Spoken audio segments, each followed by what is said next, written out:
Gagal bayar, segera reset handphone kalian supaya kalian tidak disebar data. Tapi apakah ada risiko jika kalian mereset handphone? Kita simak video ini sampai habis.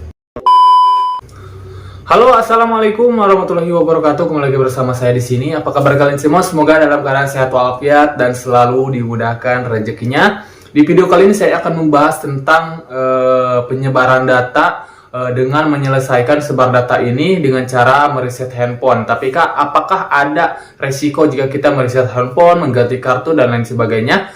Kita simak video ini sampai habis, dan yang baru bergabung tentunya bantu channel ini untuk berkembang dengan cara klik tombol subscribe yang ada di bawah dan juga bunyikan notifikasi loncengnya supaya saat upload video terbaru kalian mendapatkan pemberitahuannya.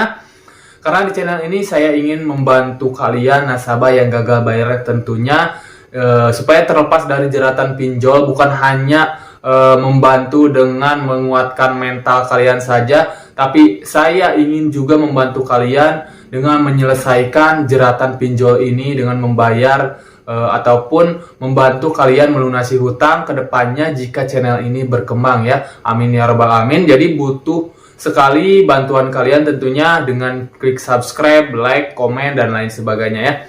Oke, kita lanjut membahas topik kali ini. Di sini jika kalian baru saja melakukan gagal bayar, supaya data kalian tidak disebar oleh aplikasi pinjaman online, di sini kalian wajib sekali mereset handphone kalian, mereset WhatsApp, mengganti kartu. Nah, ini kenapa? Karena supaya kita tidak disebar data, teman-teman. Nah, ini khusus untuk pinjaman online ilegal. Karena apa? Karena di sini pinjaman online ilegal, pertama jika kita mendaftar di aplikasi pinjaman online ilegal ini, pasti kita akan memerlukan izin, teman-teman.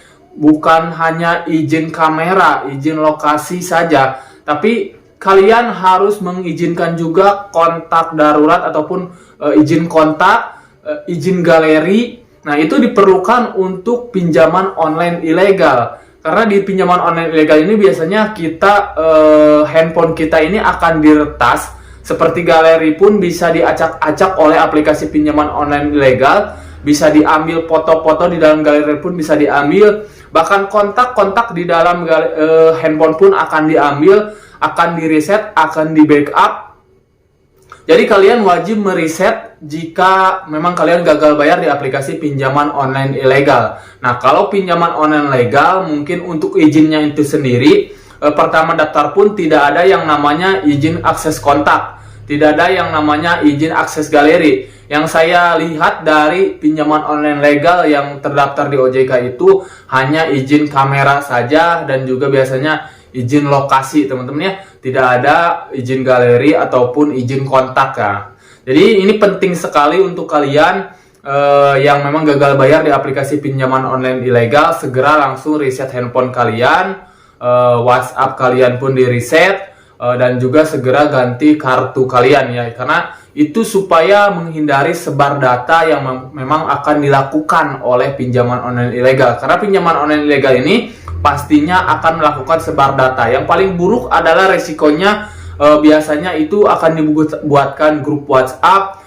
kalian akan disebar data, dikatain maling lah dan lain sebagainya. Itu memang yang paling buruk kita bisa dapatkan jika kita memang gagal bayar di aplikasi pinjaman online ilegal. Nah, resiko untuk mungkin di pinjaman online legal, sebenarnya pinjaman online legal tidak masalah, teman-teman, tidak mereset handphone dan lain sebagainya. Karena pinjaman online legal yang terdaftar di OJK ini tidak melakukan sebar data ataupun tidak menjelek-jelekan nama kalian di sosial media dan lain sebagainya. Hanya mungkin mereka itu hanya menghubungi kontak darurat yang terdaftar, yang kalian daftarkan saat melakukan pinjaman. Itu saja sih yang akan dilakukan oleh pinjaman online legal. Tapi kalau yang ilegal biasanya itu bisa mencapai pembuatan grup WhatsApp lah, sebar-sebar data dan ke kontak darurat ataupun bahkan ke kontak yang ada di handphone kalian. Bukan hanya kontak darurat saja, bahkan kontak yang ada di handphone pun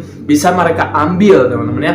Nah, ini jadi penting kalian lakukan segera, teman-teman ya, jika kalian memang gagal bayar di aplikasi pinjaman online ilegal. Kalau yang legal tidak perlu ya, teman-teman, tidak masalah. Kalian cukup abaikan saja penagihan-penagihan yang masuk, itu pun sudah menyelesaikan, sebenarnya tidak ada masalah. Bahkan saya pun di sini saat gagal bayar, tidak mengangkat handphone tidak masalah, bahkan mereject panggilan masuk pun tidak masalah, bahkan menonaktifkan kartu pun tidak masalah di pinjaman online legal, teman-teman ya. Karena memang melakukan gagal bayar ini tidak masalah, teman-teman ya.